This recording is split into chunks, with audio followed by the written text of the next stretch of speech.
You ready?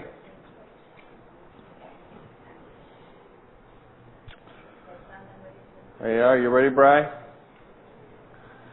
So this series of 8 classes that we'll do is not being filmed, so you are free at any point to ask questions, and we can dialogue on things that may be unclear or may be challenging, and so you have that freedom we can engage together. The next 8 talks that I'm giving will be transcribed. Could I ask you just to lower the volume in the sanctuary a touch for me? Thanks. I'm getting an echo feedback. And they started about 10 months ago when Lori and I were in Perth, Australia, sitting with Jared and Teresa McKenna. And Jared's a very exciting young peace activist. He's kind of the Shane Claiborne of Australia.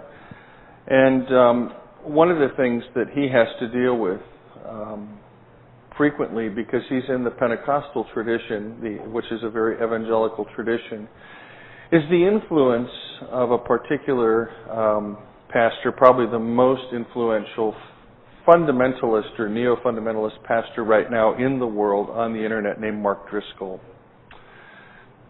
Mark Driscoll has a church called Mars Hill in Seattle. He has 6,000 members and a lot of testosterone-fueled young men. And Mark Driscoll's made his living on basically saying Jesus is a warrior. And as he has these sayings, he says, I could never follow a Jesus that I could beat up. Or, I'm not going to follow the liberal wimp Jesus, the pacifist Jesus. And he tells his congregation, not only are they patriarchal and women have to submit to the men and that whole thing that goes with Christian fundamentalism, but he tells his men they need to man up. They need to be real men, and I don't mean this in a healthy Iron John kind of way. I mean patriarchal, under your thumb, in my house you're under my thumb kind of manhood, a very sick view of this. So Jared was saying to me, if Driscoll's going to go around telling people to man up, and he doesn't want to follow the Jesus who lays his life down and who teaches peacemaking and nonviolence. In other words, Driscoll doesn't want to follow the Lamb of the book of the Revelation, the Lamb who lays his life down. And Jared said, we need to teach people to lamb up. And so that became the title of the book, Lamb Up. And it's a direct challenge to this patriarchal thinking that's out there right now, influencing a lot of these evangelical young men and women in the church. So it, while it may not be an issue, here at Akron Mennonite, it is certainly an issue out there in the church world, and it's something that needs to be addressed. And where it becomes important for us, and where Jared and I felt we needed to really get this thing brought home, had to do with this. The resurrection of Jesus has probably been the most significant event in the history of the world, in the history of the universe. And yet it is completely misunderstood, frankly, by both conservatives and what we would call liberal or progressive Christians in this country.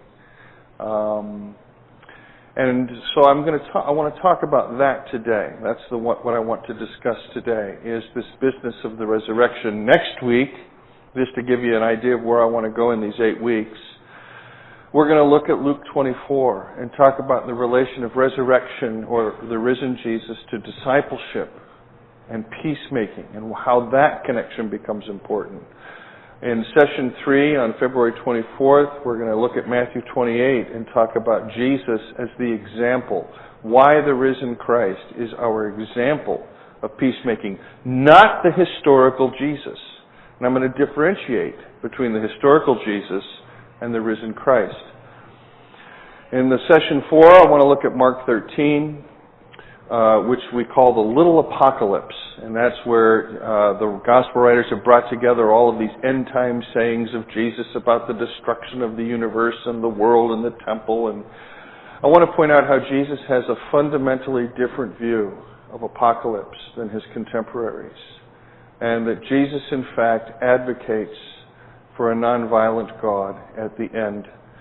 The 5th session, which we'll do March 10th, picks up on that and asks, how does shalom, or peace, change major Christian doctrines? And this session is kind of a rehash of things I've been trying to do here for years. So we'll talk about eschatology, or the end. Is God a violent, retributive deity at the end? We'll talk about atonement, or the death of Jesus, and we'll talk about ethics. And the reason that session is going to be real important is because there is a current trend in certain Mennonite circles where certain Mennonite pastors are following an earlier book by a fantastic theologian named Miroslav Volf. And Miroslav Volf, in his book Exclusion and Embrace, which is his first book, it's his award-winning book, he is a theologian from Serbia, Croatia, Bosnia, and he was tortured as a Christian theologian. So he knows what it's like to have been through that. He argues in this book that the reason Christians can be nonviolent today is because God gets to be violent against the enemy at the end. So we get to be nonviolent because God is going to take God's vengeance out on the enemy at the end. And we see the same exact logic in a lot of the martyrdoms in the Martyr's Mirror. So if you go back to your Martyr's Mirror, you can see the Anabaptists, number of them, as many of them, or most of them, as they're being slaughtered or burned at the stake, or they're going to be drowned, or they're going, we won't harm you, but God's sure going to get you. So we need to talk about that. Does our ethics flow from a belief that God is retributive at the end, or do our ethics flow, in fact, from the character of a nonviolent God? And so that's what we'll look at in that session. In the session following that, I want to, at March 24th, I want to look at how we change our perspective, how when Jesus is walking on the road to Emmaus with the disciples, the first thing he does is Bible study. He has to change the way they read the Bible. Because we get locked into reading Scripture, as Michelle pointed out today, with a certain veil on our face. And that has to be removed. Then the next session, which we'll look at the Sunday following Easter, has to do with changing our reading lenses. Now, Mennonites have managed to accomplish changing one side of their glasses. So one of the things that Mennonites really struggle with is that they've still got the evangelical lens on this side, and then they've got the Anabaptist lens on this side. And you know what happens when you have glasses that have two different lenses. You're not seeing things right. One side is blurry and things don't match up and work together. So we're going to talk about having consistent lenses on both sides. And then the last week, I want to look at how this affects evangelism. If we don't preach the gospel in order to keep people out of hell, what is the good news that we're preaching? What is this business of peace and shalom that we're really preaching? How does it affect the world? How does it really affect the world? What makes that important? So these are the 8 sessions that I want to walk through with you all in the next few weeks. So today, looking at John chapter 20, I want to talk about 3 things. First, do we believe in the resurrection?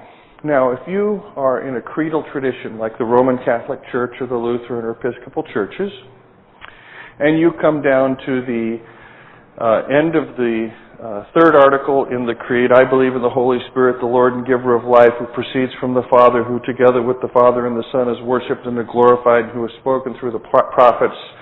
I believe in one holy Catholic and Apostolic Church, the communion of saints, the forgiveness of sins, the life of the world to come, and the resurrection of the body. Boom, it's right there in the Creed that faith in the resurrection is an article of faith. Now, The rub for us comes in this. In our modern world, or even our postmodern world, we have learned that there are issues related to the gospel texts and the resurrection of Jesus. So, for example,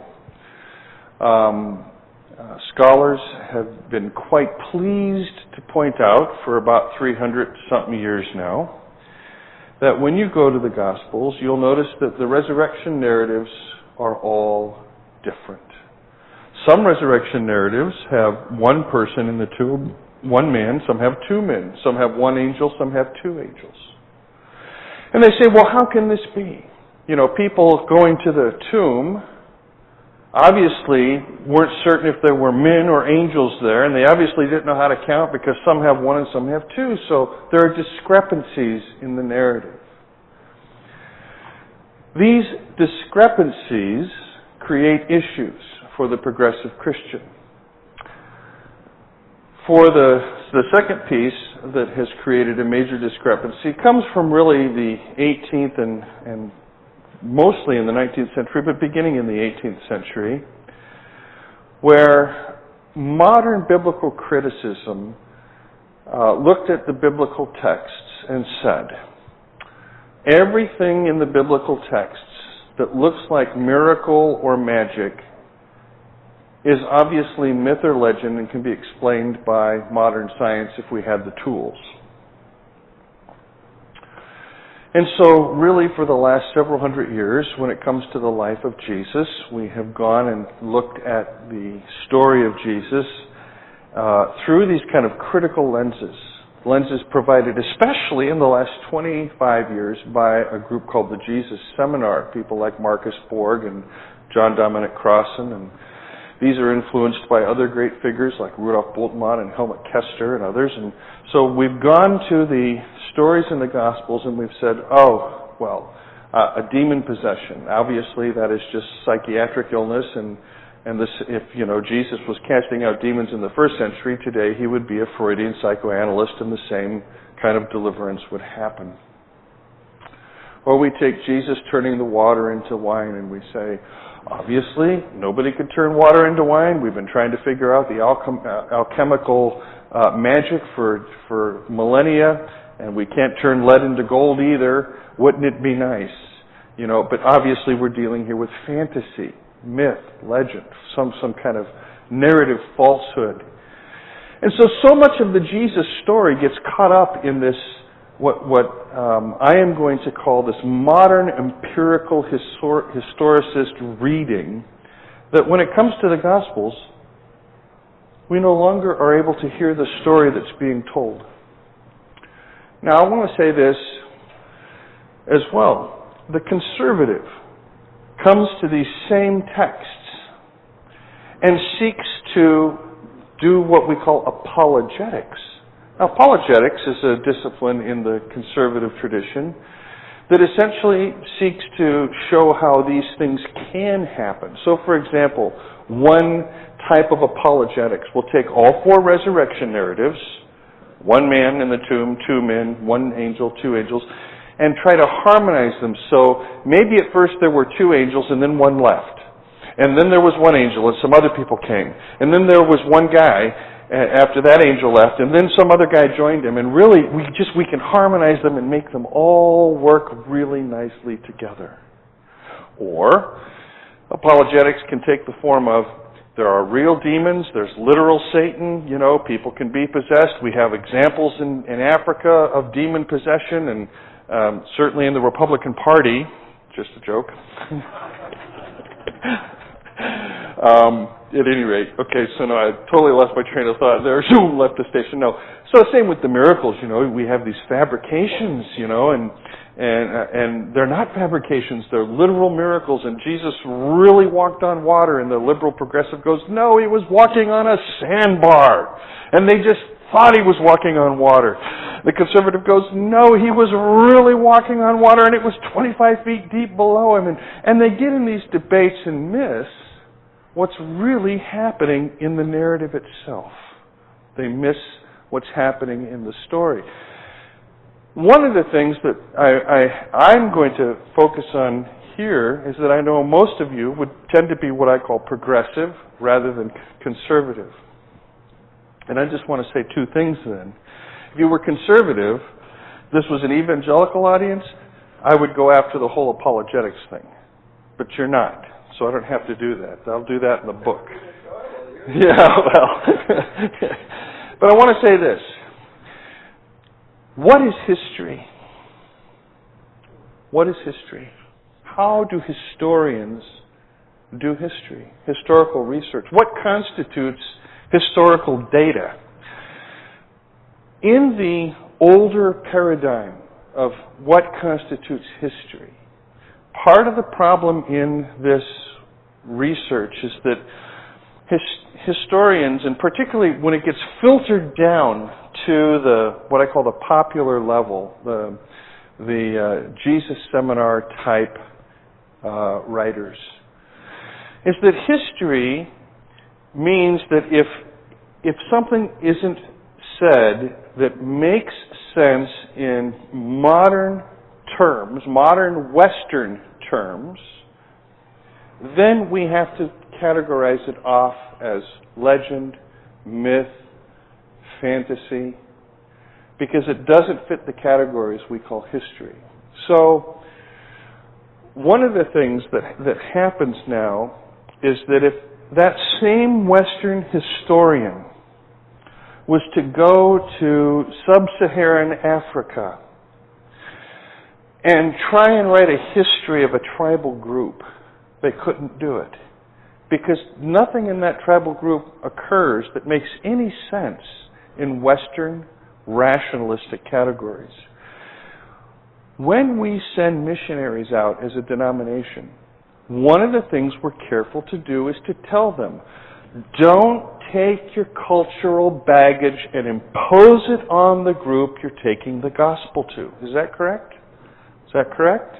Don't take this cultural way of thinking you've got and assume that rationality, the methods that you use, the logic that you use are going to make sense in that worldview. I want to say in the same way, if you take your Western rationalistic scientific approach and you take it and apply it to texts that are 2,000 years old, you're going to make the same error that Western missionaries made for millennia trying to impose a grid on something that doesn't fit. In other words, our intellectual categories are a size 2 and the Bible's a size 38. They don't fit. So, that's the first piece. The second piece is this. When it comes to that which we call the miraculous, the supernatural, or something else, I was recently asked on this podcast I've mentioned if I believed in the supernatural. I said, oh no, I don't believe in the supernatural at all. Because I don't have a worldview that differentiates between the natural and the supernatural. For me, the world is one. I live in a quantum universe. I've read enough in quantum physics and in quantum mechanics and chaos theory and string theory and to know that all of life is interconnected. One of the things that bothered Einstein till the end of his life had to do with quantum mechanics. And quantum mechanics is able to work out mathematically that a certain atom in your body may be related to an atom on a star 21 million light years away. And if something happens to that atom 21 million years away, because it was originally connected to that atom in your body prior to the Big Bang, there's going to be a direct cause and effect, or what Einstein called spooky action at a distance. John. Michael, that's beautiful. That all of life is connected. So the natural and supernatural is connected. Another way I would say, another way to talk about it is to say that all of life is miraculous. And so we tend to think the supernatural is miracle and the natural we understand. No, we don't understand the natural. That's exactly where I would have. That's perfect. That's exactly perfect. The natural world is miraculous. here is what's been real important to me about integrating my reading of physics with native shamanism. Hearing a cardinal sing in the morning is just as much of a miracle as firing a laser beam.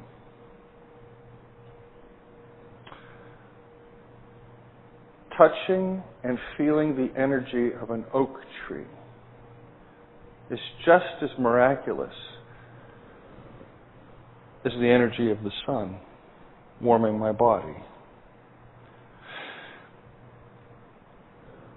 Because of the Enlightenment, we have a dualistic worldview, natural, supernatural, and it's hampered our conversations theologically ever since, conservative or progressive.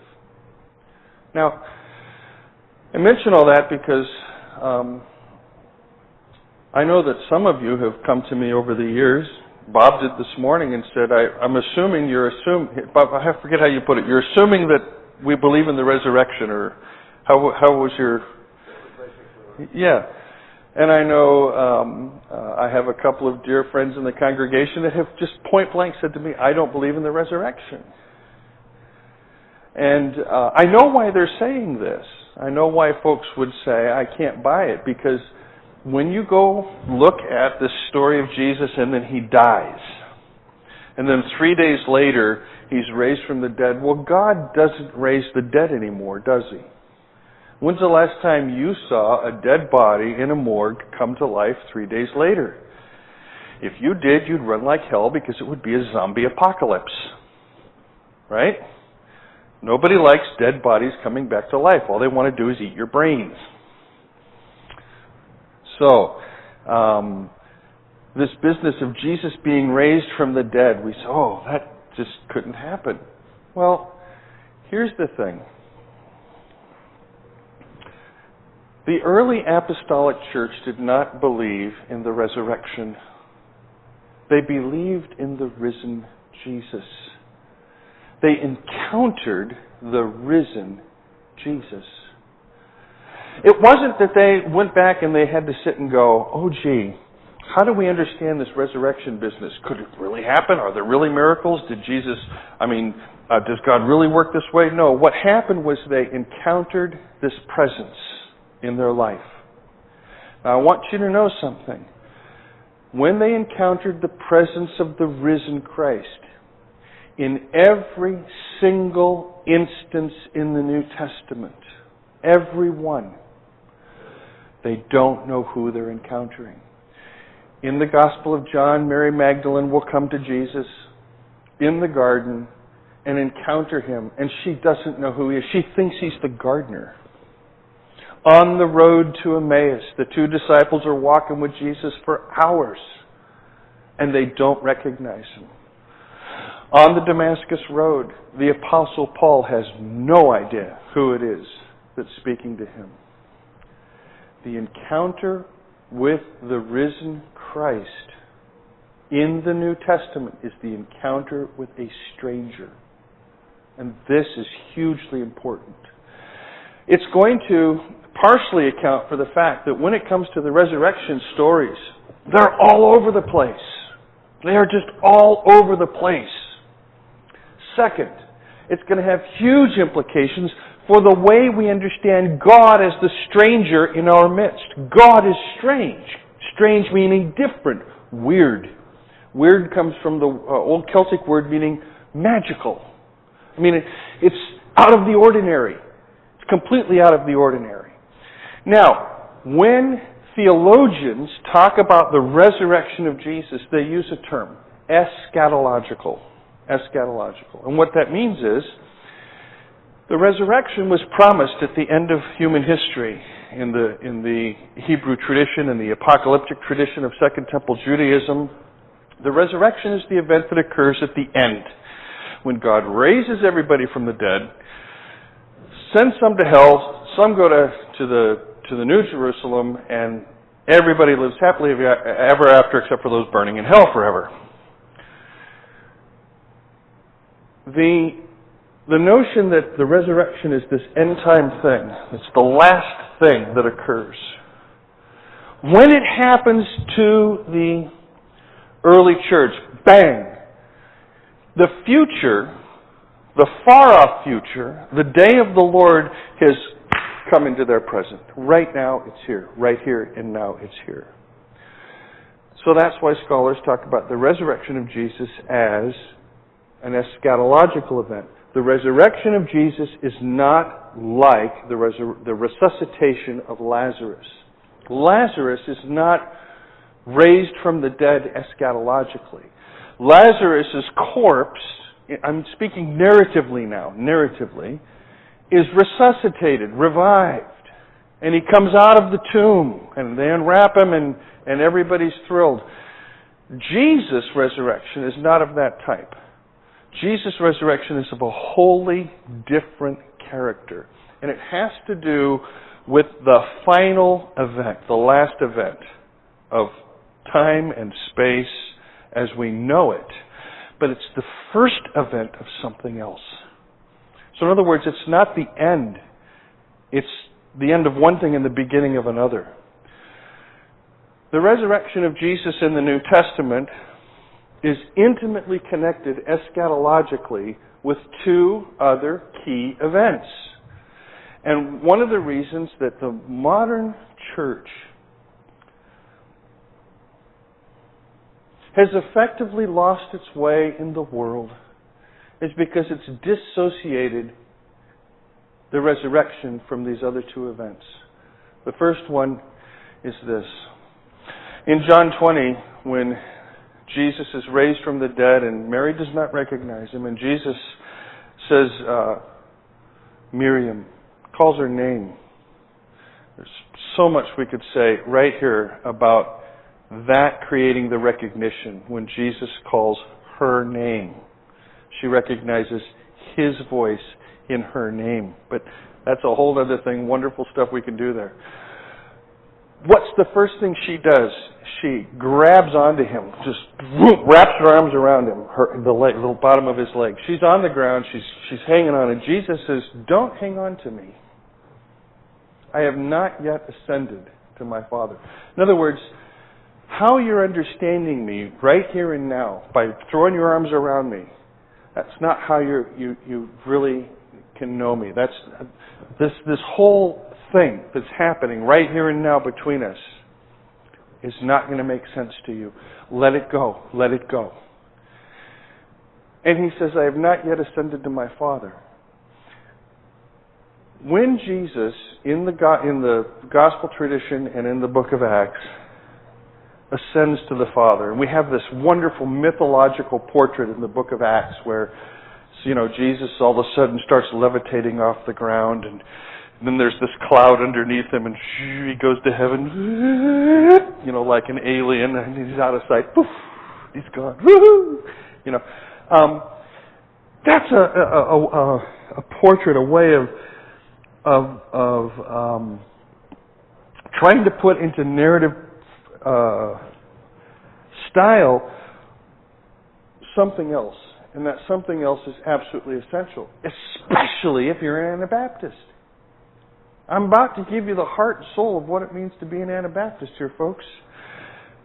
When Jesus is seated at the right hand of the Father, that's what we call his session. S-E-S-S-I-O-N. His session. He's seated at the right hand of the Father. The Apostle Paul cites this great hymn in Philippians 2. He says that at that point, the Father turns and says to Jesus, "I am going to give you a name. The name above all names." What name is that? Anybody know? It's the unpronounceable name. The consonants Y-H-W-H, which we don't pronounce out of respect for our Jewish friends. And it's that name, the name of the Almighty, that is given to the human figure of Jesus. In other words, that's the Father's way of saying, you clearly and completely represent my character. I am no different than you. You are no different than me. This is hugely theologically important, because it means that we cannot separate the character of the Son from the Father as is done in the Constantinian tradition, where the Son can be meek and mild, but the Father, boy, you better watch out, because he'll beat the crap out of you if you disobey his laws. And he'll burn you and roast you in hell forever if you don't do what he says. No, the session of Jesus, that is the resurrection, the session, that's part 2, is an eschatological event. It's an event that is the end of one thing and the beginning of another. Second part of this, it is a human being that sits at the right hand of the Father. One like you and one like me. The whole epistle to the Hebrews is going to make hay out of that fact. We have someone who understands us, who has lived in our shoes, who has walked our road. Now, that will lead to the third piece of this great big eschatological event. The resurrection doesn't stand by itself. It's the beginning. And boom, comes the session. But then there's a third piece, and that third piece is the promise of Jesus, I will come back to you.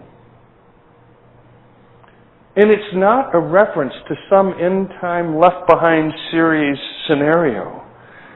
It occurs in Acts chapter 2, where the Spirit is sent. In the book of Acts, you will notice in the beginning, it doesn't talk about the Holy Spirit. It talks about the Spirit of Jesus. Or in our text today that we read, the Lord, the Kurios, Jesus, is the Spirit. We cannot differentiate the Father from the Son, or the Son from the Spirit, because it is the Spirit of the Father sent through the Son to us. That's why we are Trinitarian. We don't believe in a God concept. In a sense, and I'm kind of stepping over boundaries here, we believe in a God community. Our understanding of church, Anabaptist understanding of church, is really grounded in knowing that God is also community. Father, Son, and Spirit. That personhood is not three distinct personalities as though they're all different any more than we are personalities.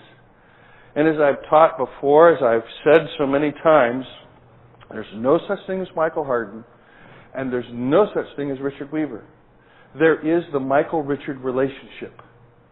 That's what's real. This right here is not real. The Lori-Michael relationship is real. I'm not real. She's by ourselves. We're nothing. Interconnected in relationship, we're everything. And so, the Father without the Son is nothing.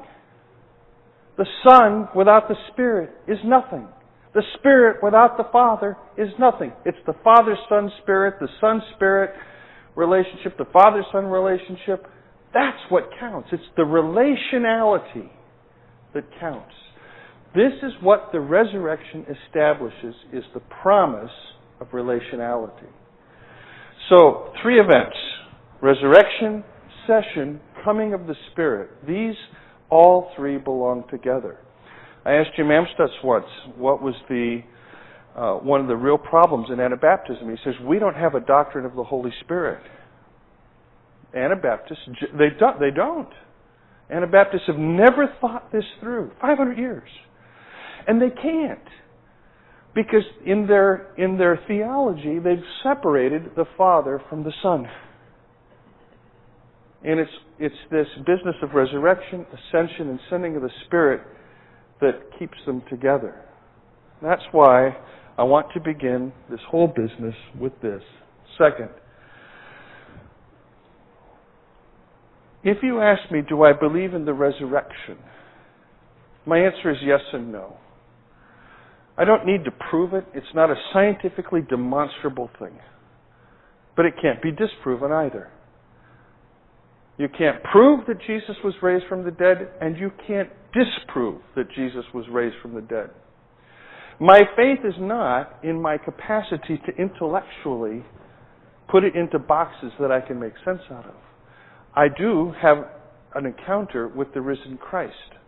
I do live day by day in His presence. I do know this Jesus who sits at the right hand and who dwells with me by His Spirit.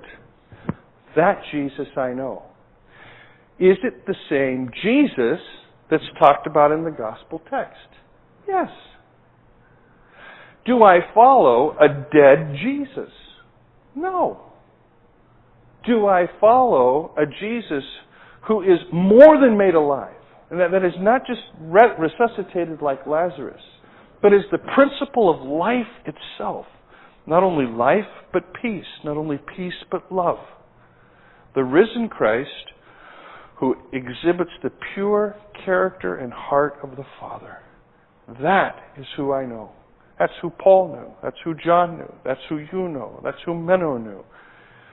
That's who St. Francis knew. That's who Dorothy Day knew, and Mother Teresa, and anybody else that was empowered to impact the world. It is an encounter with the risen Jesus, and it is faith or trust in His presence with us that empowers us, not an intellectual capacity to make sense of the resurrection narratives. That'll just drive you batshit. Pardon me. That'll drive you crazy. You see, they're not history or science in the way we want to understand them unless we are willing to really engage hardcore in the historical disciplines and recognize that all data is theory-laden and work out the parameters of all that, or recognize that in a quantum mechanical world, all things are possible. And I will say this to you after 10 years of working in Native American shamanism. All things are possible. Even turning water into wine. You would be surprised what our capacity is as human beings. It'll rock your world. It certainly rocked the Apostolic Church. So, the point of today is this.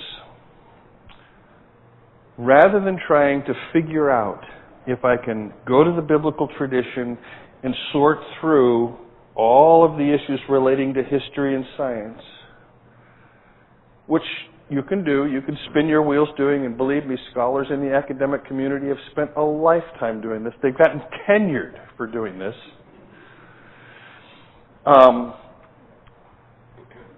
Or you can do what the apostles and the early church and the saints throughout the ages have done and say, I believe in the risen Jesus.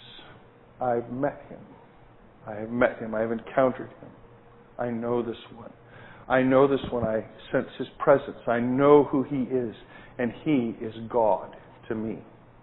He represents the Father to me. He is the Spirit to me.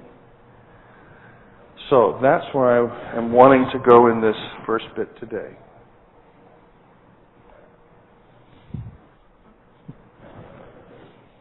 Why is to have done this evening with the disciples, Jesus appeared to them and said, look at mine. Yeah. Great, John. Perfect. That, as you know, occurs in the Gospel of John, chapters 20 and 21. The Doubting Thomas story in chapter 20, and the miracle by the lake of the big catch of fish.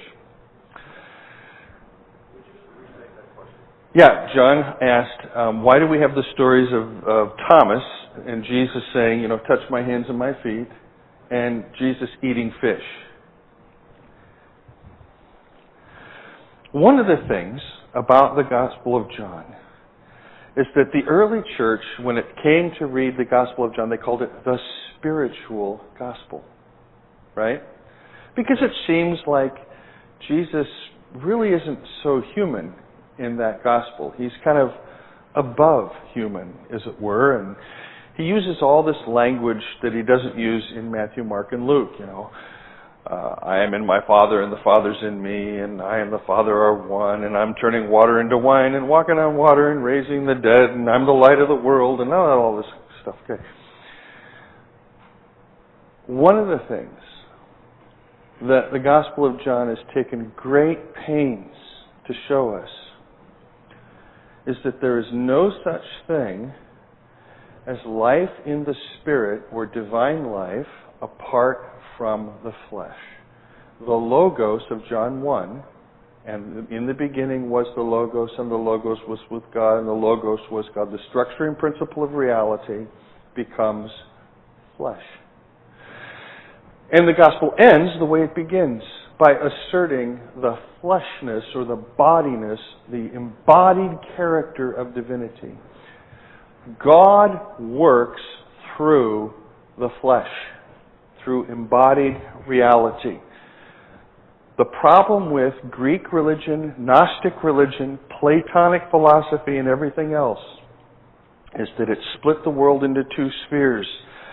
The material, which was bad, and the spiritual, which was good. And then there were thinkers that taught that there was a bad God, called a demiurge, and the bad God created reality. But the really good God was pure spirit and had nothing to do with matter and blood and sweat and semen and all that other gross stuff. No. When the Christian writers come along and say the Word was made flesh, God is embodied, they are so rocking.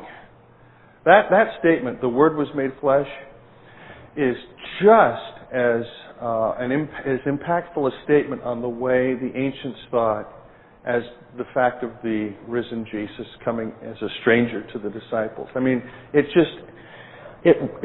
takes what is your normal worldview, where you've split natural and supernatural, body and spirit and all this stuff, and said, no, that's not how it is. So what the Gospel of John is trying to do is not prove the resurrection. You can't do that. What you can say is that God is known as an enfleshed, embodied being. First, as the historical Jesus of Nazareth. Second, as that figure now eschatologically risen. Which is why the Thomas text does not end with Thomas simply saying, I put my fingers in those holes, and this is just gross. Think about this for a second, you know. I mean, when's the last time somebody came up to you with a big gash in their arm and you said, oh, let me put my finger in it? That's just, well, as a doctor, you may have done those kinds of things, but, you know, that's just gross. But the text doesn't end there. It ends with Jesus saying, good for you, Thomas. You've seen, you've believed. Good for you. Blessed are those who, having not seen, also believe. That's where that ends. You know, and it's a call to faith. It's a call to step outside of the little intellectual box, Thomas's little intellectual box, and believe. Doubts are not the opposite of faith. The opposite of faith is fear. Doubts are just indications that you haven't worked something out yet. So if you have doubts, you're still working through issues. Frederick Buechner says, doubts are the ants in the pants of faith. Doubts just prove that you have faith. It's already there. You're just now having to work it out. The church has never taught,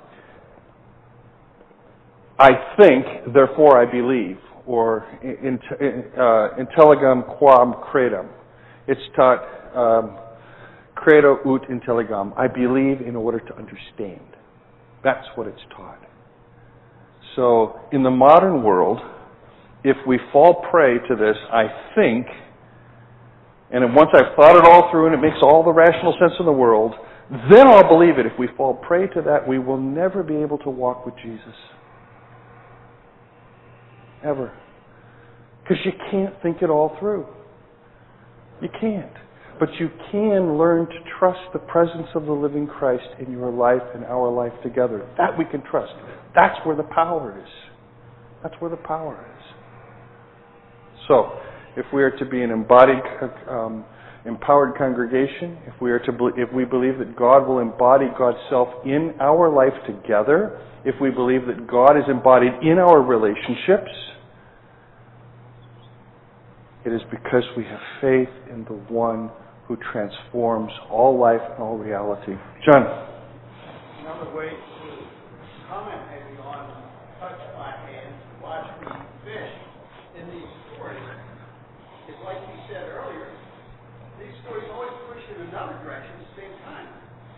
That is, there's something here that's different. Here's Jesus and they don't know who he is. Well, how can that be? If he's appearing again, and there he is, why don't they know who he is? So the stories are telling us, well, there's something connected in the past here. It's just like this old physical body. Yeah, it's there. But now there's something here. This body goes through doors. Yeah. What? Yeah. That's not possible. Well, Right. you know, you can push the sort of scientific side. Yeah, I believe that. Yeah, that's what matters. But then it pushes you away from that. There's something else going on here.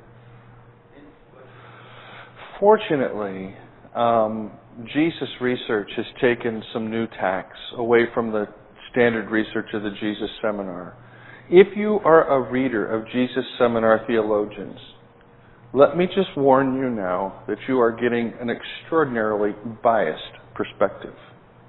If you prefer those kinds of authors, they've all bought into certain views of history and science and sociology and anthropology. There are other approaches. And these other approaches now are far more exciting and I think far more beneficial to the church than the Jesus Seminar writers. So don't just read one kind of thinking. There's so much other wonderful stuff out there. Yeah. You want to name some of those exciting? A lot of the Jewish New Testament scholars, Geza Vermesh, David Flusser, Montefiore. There would be a brand new book, just 2 years old now, by Peter Crafford, The Life of a Galilean Shaman.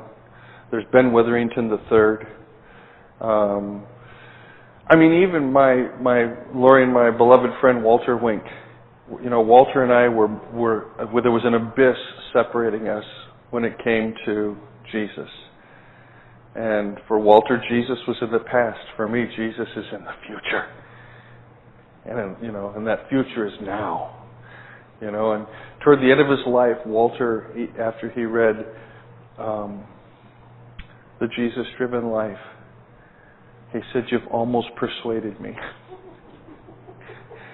Their experience Yes. with the Spirit of Jesus. Yes. That started him on his journey of faith. That's true. That's true. It was his Pentecostal conversion experience as a young boy. Yeah. Yeah. So. Then you have the authors also, like you've heard of Michael Dowd, who Yes. is completely unhinged faith from Scripture. Yes. And has hooked faith to exercise sort of reality, spirit present in all that we are learning about the cosmos. Which is, Richard, we were there with you and heard him, and you heard my comments to him, and frankly, there was no difference as I was listening to him between what he was saying and what a fundamentalist would say on the level of epistemology. I just, to me, well, the climate change stuff was wonderful. I mean, we need to be made aware of that. And by the way, here, I'll come to that in a second. I think that Dowd is just as off his rocker as some of the Jesus scholars are. In other words, that whole paradigm doesn't make sense. But here's something else. When I spoke to Ruth after the meeting, and she said, "Well, I wonder why more Akron Mennonite folks weren't here." And I said, that's because in the Mennonite tradition, in the Anabaptist tradition, social justice ends at the human. Social justice doesn't move to the planet or to the universe. And this is something we need to think about. How far does God take justice? Does it just end with these relationships? Or does it end with the birds and the plants and the water and the air as well? So that's a whole other topic, and I would love to have raised that day. So, okay, thanks. I heard the buzzer. Yes, John? This is an idea that came to me now. I'd be interested in bringing a sack lunch and, anybody who's interested just to have more time to talk about this and afterwards. If you'll organize it and you'll arrange it, I'll be here with the sack lunch. then I... But then we can talk some more. But partly, what I think we used to talk about is, here is this group, and how do we talk to other people, if we do, about these perspectives? Mm-hmm. So, that's the two. I'm going to be in Washington next Sunday with Janet on justice for the earth. Amen to that. I saw that. The demonstration opposing the tar sands Yeah. pipeline. Yeah. Good on you. From Canada. Yeah. Yeah. Yeah. Good. Okay, so blessings. I hope this was a little interesting. Yes, no? Okay, all right. What's that, Dwayne? If you want, the Satan podcast or this? This will be on the Akron website, but I don't know when. Brian, do you know? Sometime this week, and then they'll put it on the website, yeah. Okay.